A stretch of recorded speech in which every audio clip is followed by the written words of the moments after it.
have our first caller, Fidel. He is listening to us in California.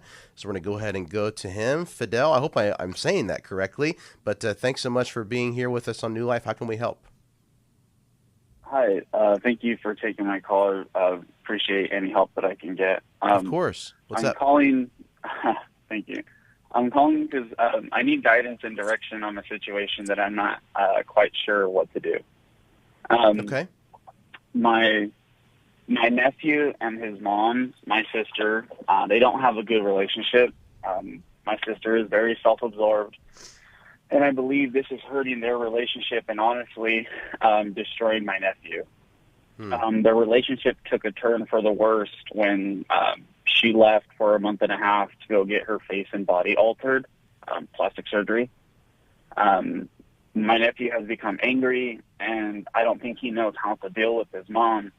And his mom sees nothing wrong with what she's done or what she's doing to him personally or how it's affecting the rest of her kids. My nephew's 16. He also has two other siblings. One's 3 and one's 4.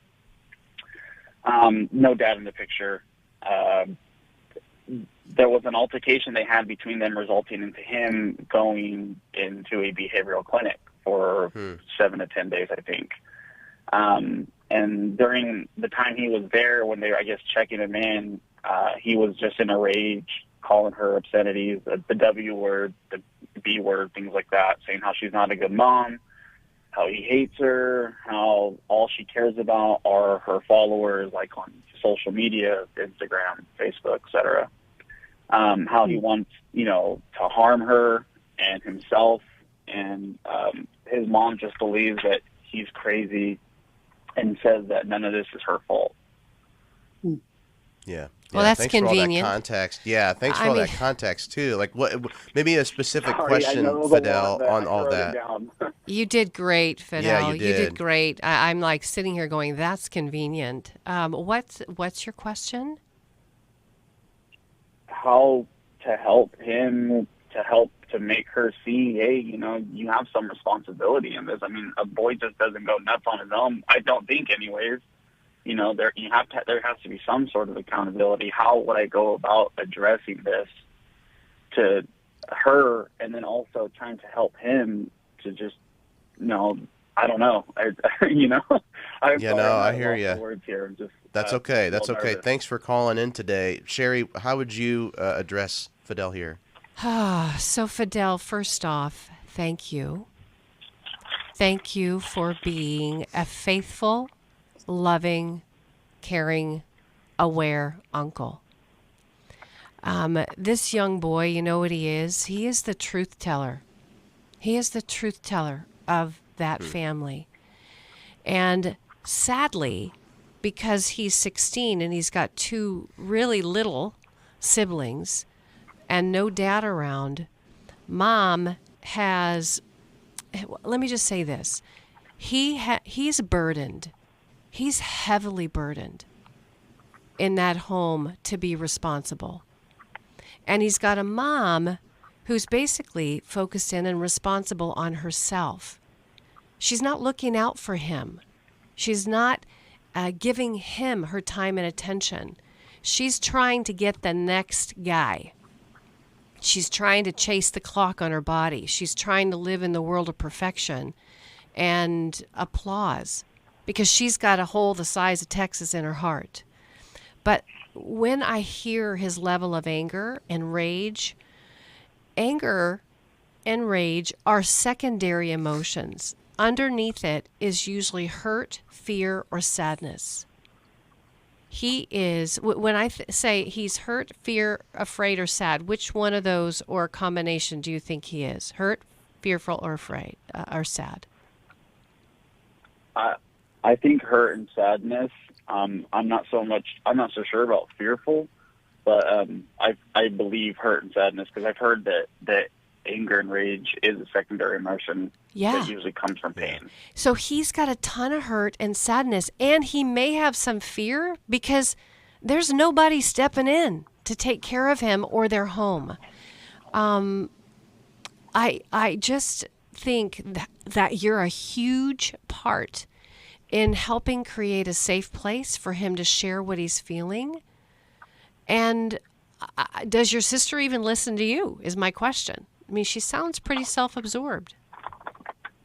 Yeah, no, she doesn't listen to anyone.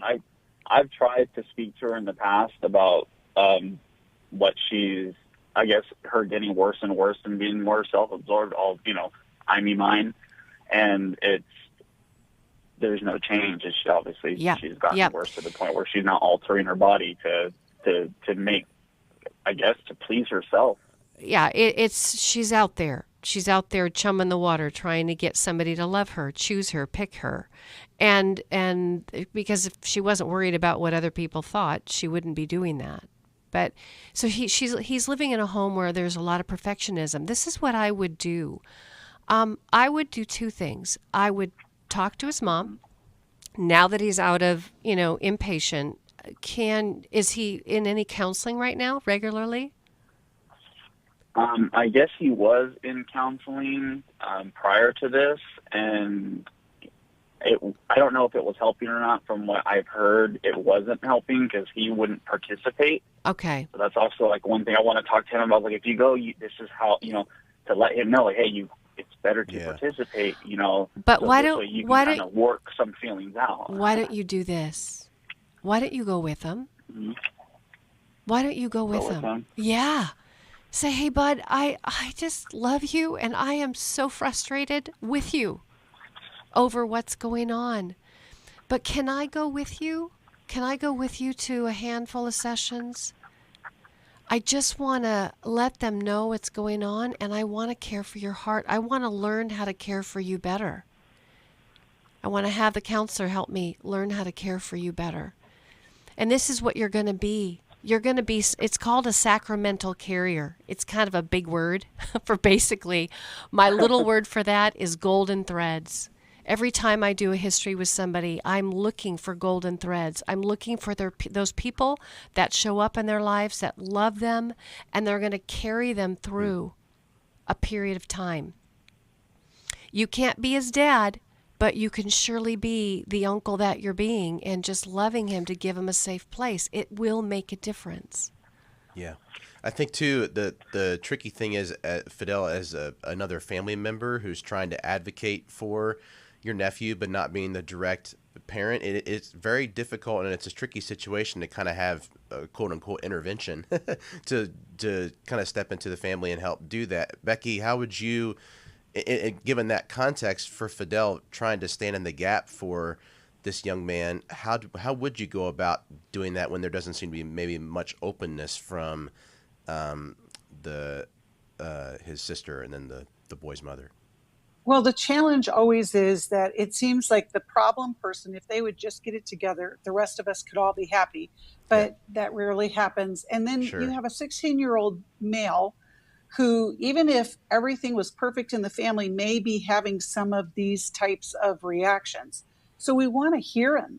We want to come alongside of him, and we want to, understand that he is afraid. I think you nailed it, Sheri, when you're talking about that. He's the man of the house, and he hasn't had any instruction. Yep. Nobody has said this is how you lead a family, yet he's put into this position. And then he goes to school and he compares his imperfect life to the perceived perfection of everybody around him. And it just stirs that anger. So what I would suggest, Fidel, if you could come alongside of him on a weekly basis, not just about this issue, but I want you to begin to speak into his life in, okay, this is really tough, but here's where you got to go forward. Because if he gets stuck in trying to fix mom or trying to make mom any better, it's just going to continue making him mad. And what we want to do is equip him with how to deal with that anger and that sadness, how to function in the home, and, what does his future look like?